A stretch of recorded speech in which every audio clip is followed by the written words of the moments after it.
एक दौर वो था जब दुनिया भर में हर रोज मौत का एक नया आंकड़ा सामने आ जाता था।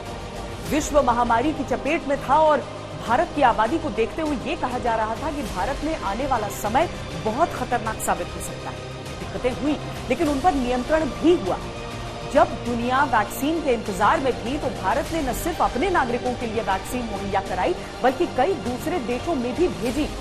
तैयारी की जरूरत थी तो भारत तैयार था। पड़ोसी देश चीन में कोरोना के खिलाफ कुछ काम आता हुआ नहीं दिख रहा। वुहान वायरस को दुनिया में फैलाने के साथ साथ शी जिनपिंग और उनकी सरकार का व्यवहार भी गैर जिम्मेदाराना रहा। महामारी के शुरुआती दौर में पहले तानाशाही रवैया, फिर कोविड-19 को लेकर इनकार वाली पॉलिटिक्स, फिर चाइनीज वैक्सीन, उसके बाद जीरो कोविड पॉलिसी, लेकिन सब कुछ कोरोना के खिलाफ चाइनीज ही साबित हो रहा है। दूसरी तरफ भारत है मानव इतिहास में अब तक का सबसे बड़ा वैक्सीनेशन ड्राइव चलाने वाला देश। भारत ने अब तक 220 करोड़ वैक्सीन डोज का कीर्तिमान रचा है। 2021 में हम भारतीयों ने पूरी दुनिया को दिखा दिया है कि जब हम ठान लेते हैं तो बड़े से बड़े लक्ष्य, बड़ा सा बड़ा लक्ष्य छोटा हो जाता है।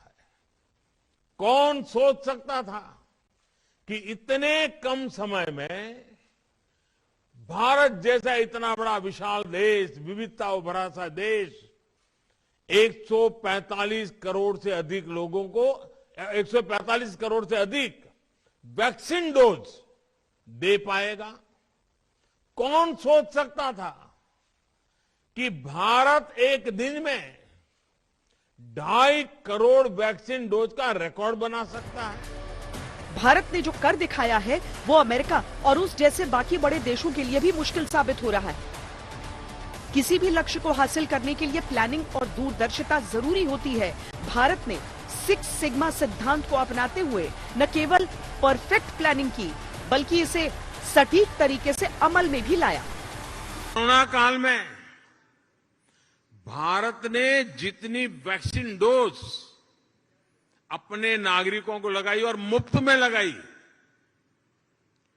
वो जो वैक्सीन डोज है ना, उसकी अगर मैं संख्या का हिसाब लगाऊं तो अमेरिका और यूरोपियन यूनियन, उन दोनों की कुल आबादी जो है उससे 2.5 गुना ज्यादा डोज हमने हिंदुस्तान में लगाए।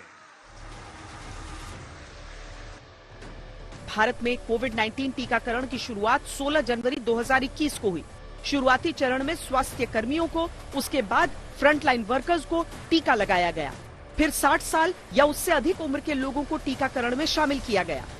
सरकार ने चरणबद्ध तरीके से आगे बढ़ते हुए 60 साल के बाद 45 से 59 साल के उन लोगों पर ध्यान दिया जिन्हें गंभीर बीमारी थी। इसके बाद 18 साल और बाद में 12 से 17 साल आयु वर्ग में वैक्सीनेशन ड्राइव शुरू हुआ। दुनिया कोरोना के कालखंड में वैक्सीन लेना या न लेना, वैक्सीन काम का है कि नहीं है, उस उलझन में जी रहा था। उस समय मेरे देश के गांव गरीब भी 200 करोड़ डोज दुनिया को चौंका देने वाला काम करके दिखा देते हैं। यही चेतना है, यही सामर्थ्य है। इस सामर्थ्य ने आज देश को एक नई ताकत दी है। भारत में वैक्सीनेशन ड्राइव को बहुत ही वैज्ञानिक और आधुनिक ढंग से तैयार किया गया, जिसमें उम्र के साथ साथ टीकों को भी अलग अलग वर्गों में बांटा गया। पहली डोज, दूसरी डोज और प्रिकॉशन डोज। टीकाकरण के 3 चरणों में बंटने से ये हुआ कि भारत जैसी बड़ी आबादी वाले देश में भी दवा हर इंसान तक आसानी से पहुंच पाई।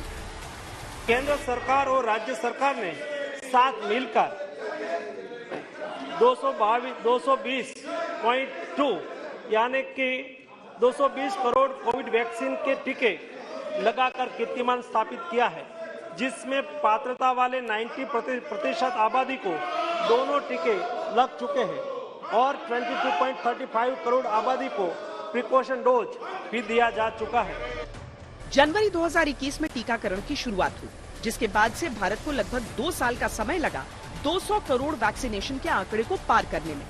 दुनिया देखती रह गई और इतनी बड़ी आबादी वाले देश में लगभग हर व्यक्ति वैक्सीनेशन लगवा चुका है।